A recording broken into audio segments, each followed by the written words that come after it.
Je suis ravie d'être avec vous ce matin pour la présentation du comité d'élaboration de la nouvelle stratégie nationale de lutte contre la corruption. La corruption en Haïti est un problème structurel qui freine les perspectives de paix et de développement. Ce fléau empêche l'État de remplir sa fonction essentielle, soit garantir le bien-être et la sécurité de ses citoyens. Au lieu de cela, elle alimente la pauvreté, l'injustice et l'insécurité. C'est la société haïtienne en entier qui paie chaque jour le prix de la corruption. La corruption est l'une des principales causes de la crise multidimensionnelle qui sévit depuis plusieurs années en Haïti. Elle se manifeste sous diverses formes. Détournement de fonds publics, favoritisme, népotisme et abus de pouvoir. Ces manifestations nuisent à l'efficacité des institutions et surtout sapent la confiance de la population envers les dirigeants politiques et les leaders économiques. Prendre des mesures fermes et concrètes pour combattre la corruption est impératif. Cela passe par l'instauration de mécanismes de transparence, la réforme des institutions judiciaires et la responsabilisation des agents de l'État. Un État qui se doit d'être au service de ses citoyens. Le système de justice doit avoir les moyens d'appliquer les lois, pas seulement contre des criminels de droit commun, mais aussi contre les plus puissants. Et pour cela, il doit être libre de travailler sans ingérence politique. C'est une fois de plus un honneur pour moi de m'adresser à vous aujourd'hui à l'occasion de la présentation du comité chargé d'élaborer la nouvelle stratégie nationale de lutte contre la corruption en Haïti. Cet événement marque une étape essentielle pour renforcer la transparence, l'intégrité et la responsabilité dans la gouvernance haïtienne. La corruption est un fléau qui affaiblit les institutions publiques, entrave le développement économique et social et nourrit d'autres formes de criminalité, notamment le trafic de drogue, la traite des personnes et le financement des gangs armés. Elle mine la confiance des citoyens envers leurs dirigeants et freine la consolidation d'un état de droit stable et fonctionnel. Dans ce contexte, la Convention des Nations Unies contre la corruption représente un cadre international essentiel pour guider les États, y compris Haïti bien sûr, dans la prévention, la criminalisation et la lutte contre la corruption. Son application rigoureuse est une priorité afin de garantir que les lois et politiques nationales soient alignées sur les normes internationales les plus élevées. Nouvelle stratégie nationale anticorruption en pas d'un simple texte, mais un outil pour transformation profonde pour le pays. Comme moi, je mettais accent sur ça en décembre, transparence doit commencer à chaque grain de mot.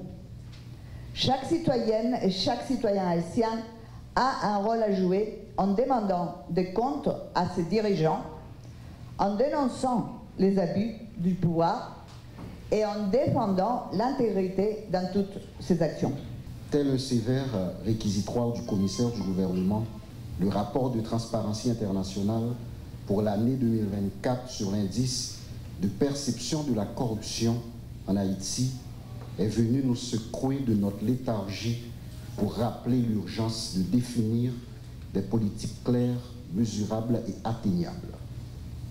Cet indice de perception étant composite est une véritable radiographie qui met en lumière nos défaillances structurelles, nos actions manquées, nos initiatives perturbées qui impliquent tous les aspects de la vie nationale dans un contexte de paralysie institutionnelle, de crise sécuritaire aiguë, d'épreuves démocratiques sévères, d'engourdissement à bien des égards de la justice et de désengagement des vigies que sont les acteurs de la société civile.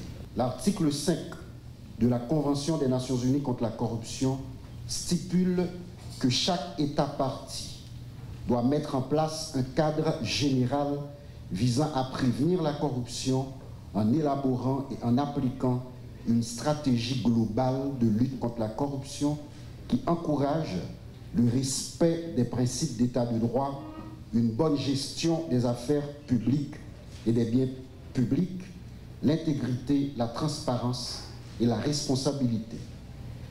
Dans la même veine, l'article 4.1 du décret du 8 septembre 2004 portant création de l'unité de lutte contre la corruption confie à cette dernière le mandat de définir une stratégie nationale de lutte contre la corruption avec une large participation du secteur public et des organisations de la société civile.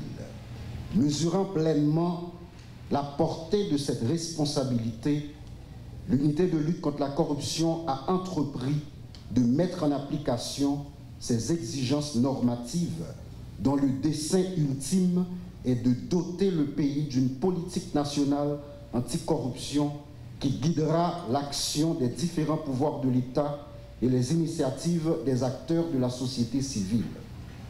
Cette démarche entamée depuis mon arrivée à la tête de l'institution est devenue une grande priorité du ministère de l'Économie et des Finances à travers l'actuel titulaire ministre Metellus, représenté aujourd'hui par le directeur général Boucault, qui soutient cette initiative et qui la porte au plus haut niveau de l'État en sa qualité de ministre de tutelle de l'UNCC. Élaborer cette politique publique anticorruption, comme le veut les bonnes pratiques internationales, nécessite l'implication effective des différents acteurs du système national d'intégrité. Ce comité qui va immédiatement se mettre au travail est donc composé de cadres issus des institutions publiques qui ouvrira obligatoirement la voie à de larges consultations. La société civile, savoir l'université, les églises, les organisations de jeunes, de femmes, les écoles, les ordres professionnels, les organisations de défense des droits de l'homme et celles qui luttent contre la corruption, la presse, le secteur privé, entre autres, seront constamment sollicités afin d'aboutir à une stratégie nationale cohérente avec des objectifs arrêtés, réalisables à travers des procédures claires et prédéfinies. Ce document, en plus de son caractère scientifique rigoureux, doit être l'expression de consensus dégagé parmi les acteurs publics et privés autour de cette nécessité vitale de lutter effectivement contre la corruption en fixant des responsabilités précises, en instituant un cadre mieux coordonné où des actions de prévention deviennent plus efficaces et où la répression mieux organisée, plus dynamique et moins conciliante. C'est avec un sens profond de responsabilité et d'engagement que je prends la parole aujourd'hui, au nom du ministre de l'Économie et des Finances, à l'occasion de cette cérémonie officielle de présentation du comité chargé d'élaborer la nouvelle stratégie nationale de lutte contre la corruption. Ma présence ici témoigne de l'indéfectible engagement du ministère en faveur de la promotion des initiatives visant à lutter contre la corruption, ainsi que ces manifestations sous toutes ses formes au sein de l'administration publique haïtienne et de la société haïtienne dans son ensemble.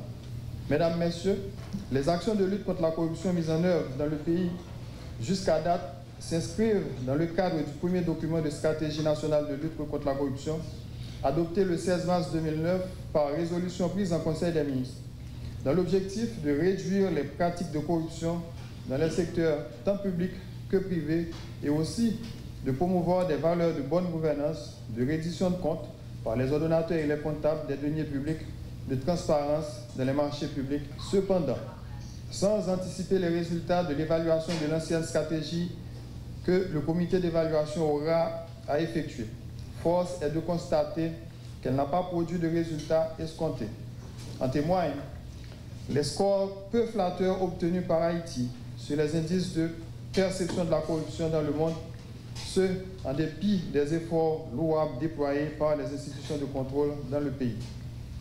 Selon le dernier rapport de Transparency International, publié ce 11 février 2025, Haïti figure parmi les pays perçus comme les plus corrompus dans le monde, se classant 168e sur 180 pays dans l'indice de perception de la corruption pour l'année 2024. De tels scores montrent à quel degré le travail visant à combattre ce fléau de la corruption dans le pays est plus qu'urgent. Doter Haïti d'une nouvelle stratégie nationale anticorruption est un acte de foi en l'avenir de ce pays qui est le nôtre. C'est assurer l'avenir de nos jeunes filles et fils. Il s'agit d'une responsabilité à laquelle nous sommes tous tenus, sinon le jugement de l'histoire sera impitoyable à notre égard. Aujourd'hui, la lutte contre la corruption devient un principe actif auquel chaque Haïtien, chaque Haïtienne se doit de contribuer pour construire la société démocratique, juste et prospère que nous voulons.